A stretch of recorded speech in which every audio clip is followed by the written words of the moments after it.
நண்பர்களே, தனுஷ் கிச்சனுக்கு உங்களை நான் வரவேற்கிறேன். இந்த வீடியோல நாங்க பார்க்க போறது ஒரு அருமையான சுவையில தக்காளி சட்னி எப்படி செய்யறது தான் நம்ம பார்க்க போறோம். இந்த தக்காளி சட்னியை உடன் தக்காளி பழத்தை வச்சு நம்ம செய்யாம டின் தக்காளியை வச்சு எப்படி செய்யறது தான் நம்ம பார்க்க போறோம். இப்ப இந்த தக்காளி சட்னியை எப்படி செய்யறதுன்னு பார்க்கலாம் வாங்க. முதல்ல ஒரு சட்டி சூடு பண்ணி அதில் 2 மேசக்கரண்டி அளவுக்கு எண்ணெய் சேர்த்துக்கோங்க. சூரியகாந்தி எண்ணெய் அல்லது தேங்காய் எண்ணெய் சேர்த்துக்கலாம். நான் சூரியகாந்தி எண்ணெய் சேர்த்துக்கிறேன். இப்போ எண்ணெய் சூடானதும் 1 மேசக்கரண்டி அளவுக்கு கடலைப்பருப்பு, 1/2 மேசக்கரண்டி அளவுக்கு உளுத்தம்பருப்பு சேர்த்துக்கோங்க. இந்த உளுத்தம்பருப்பும் கடலைப்பருப்பும் நல்லா ஒரு பொன்னிறமான பதம் வரும் வரைக்கும் நீங்கள் இதை வறுத்துக்கணும். கடலைப்பருப்பு உளுத்தம்பருப்பு இந்த மாதிரி வதக்கிற டைமில் நெருப்பை நல்லா குறைச்சி வச்சுக்கோங்க. அப்போ தான் உங்களுக்கு உளுத்தம்பருப்பும் கடலைப்பருப்பும் கருகாமல் இருக்கும். இப்போ பாருங்கள், கலர் மாறி வாசனை வர ஆரம்பித்ததும் இதில் 1/4 டீஸ்பூன் அளவுக்கு நச்சீரகம் சேர்த்துக்கோங்க. காரத்துக்கு ஏற்ப 2 அல்லது 3 மிளகாய் சேர்த்துக்கோங்க. 1/4 டீஸ்பூன் அளவுக்கு வெந்தயம் சேர்த்துக்கோங்க. சேர்த்துட்டு ஒரு முறை கலந்து விட்டுட்டு இப்போ இதில் 3 அளவுக்கு கருவேப்பிலை சேர்த்துக்கோங்க. இந்த மாதிரி கருவேப்பிலை சேர்த்ததும் ஒரு 30 செகண்டுக்கு இதை வதக்கிக்கோங்க. இந்த மாதிரி 30 செகண்டுக்கு இது வதங்கினதும் இப்போ இதில் 175 கிராம் பெரிய வெங்காயம் அல்லது சின்ன வெங்காயம் சேர்த்துக்கோங்க. கூடவே 4 பெரிய பூண்டு, அப்படி சின்ன பூண்டாக இருந்தால் ஒரு 6-7 பூண்டு சேர்த்துக்கோங்க. கூடவே 1 டீஸ்பூன் அளவுக்கு நறுக்கின இஞ்சி சேர்த்ததும் இப்போ இந்த வெங்காயம் பாதி வதங்குற அளவுக்கு வதக்கிக்கோங்க. நெருப்பை கொஞ்சம் கூட்டிக்கோங்க. வெங்காயம் பாதி வதங்கினதும் இப்போ இதில் 1 கப் அளவுக்கு டின் தக்காளி சேர்த்துக்கோங்க.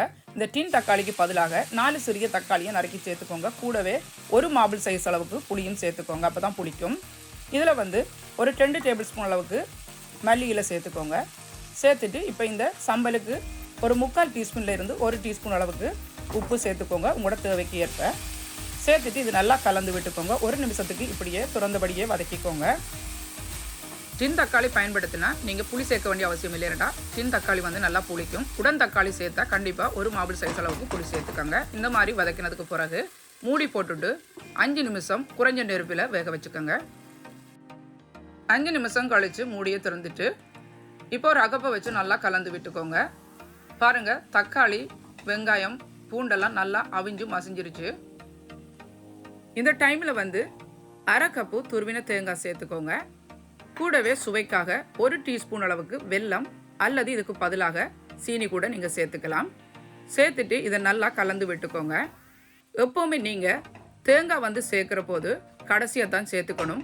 முதலே சேர்த்து நம்ம வதக்கும் போது அந்த தேங்காய் சுவை மாறி ஒரு கொப்பரா வாசனையை கொடுக்கும். அதாவது எண்ணெய் பேந்த வாசனையை கொடுக்கும். அதனால் இந்த தேங்காய் சேர்த்துட்டு ஒரு 30 அல்லது 40 செகண்ட்ஸ் தான் நீங்கள் இதை வதக்கணும். இந்த மாதிரி வதக்கிறதுக்கு பிறகு இப்போ நெருப்பை அணைச்சிட்டு ஆற வச்சுருங்க.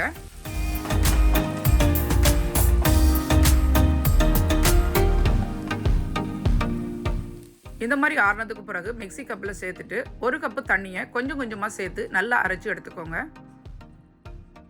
அடுத்து சட்னிக்கு தாளிக்கிறதுக்காக ஒரு சட்டியில் 1 மேசக்கரண்டி எண்ணெய் சேர்த்து சூடு பண்ணிக்கோங்க. அதில் 1/2 டீஸ்பூன் அளவுக்கு கடுகு, 2 நறுக்கின மிளகாய் சேர்த்துக்கோங்க. கூடவே 2 அளவுக்கு கருவேப்பிலை அல்லது 1 அளவுக்கு கருவேப்பிலை சேர்த்து வதக்கிக்கோங்க.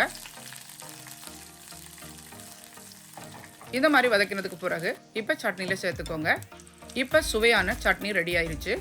இதில் நீங்கள் சாப்பிடும்போது உங்களுக்கு 4 இட்லி சாப்பிட்றவங்க 10 இட்லி சாப்பிட்ற அளவுக்கு சுவையாக இருக்கும். அந்த அளவுக்கு டேஸ்டான சட்னி இது. என்ன நண்பர்களே, டின் தக்காளி வச்சு எப்படி ஒரு அருமையான தக்காளி சட்னி செய்யறது இந்த வீடியோவில் நாங்கள் பார்த்துருக்கிறோம். இந்த தக்காளி சட்னி இட்லி, தோசை, ரவை அப்பவைக்கு ரொம்பவே பொருத்தமானது. இந்த தக்காளி சட்னி உங்களுக்கு பிடிச்சிருந்தா லைக் பண்ணுங்க, ஷேர் பண்ணுங்க, மறக்காமல் தனுஷ் கிச்சனுக்கு சப்ஸ்கிரைப் பண்ணுங்க. மீண்டும் இது போன்ற இன்னும் ஒரு சமையல் குறிப்புடன் உங்களை சந்திக்கிற வரை உங்களிடமிருந்து விடைபெறுவது தனு.